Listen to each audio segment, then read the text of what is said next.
தம்பி ஓமாடாயா அது மாடு பேரா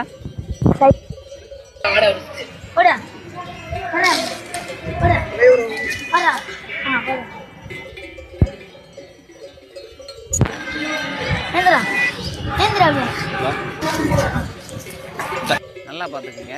இதுதான் அவன் வந்து மாட்டேன்னு பார்க்காம தன்னோட ஃப்ரெண்டா கூட பிறந்த அண்ணனா அவ்வளோ பாசமாக பார்த்துருக்கான். அவன் அப்படியே படுக்க சொன்னால் படுக்குது, எந்திரிக்க சொன்னால் எந்திரிக்குது. எல்லாரும் அப்படி தான். நம்ம வளர்ப்பு எப்படியோ அப்படி தான் வாடிய நம்ம எதுக்கு வளர்க்குறோமோ அதுக்கு வளரும். நம்ம என்ன சொல்லி கொடுக்குறோமோ அதுதான் பண்ணும்.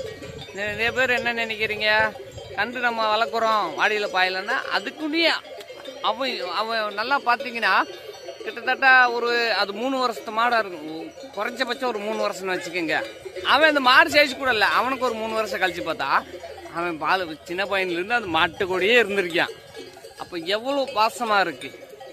இதுதான் வளர்ப்புங்கிறது. மாடு வளர்க்கிற முறையில் வளர்த்தா எல்லா மாடுமே நமக்கு பேர் சொல்லும்.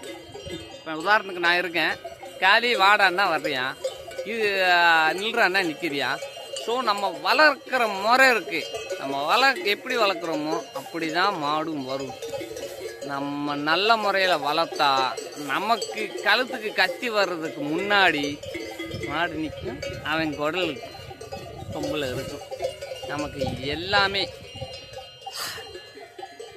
மனுஷங்களை விட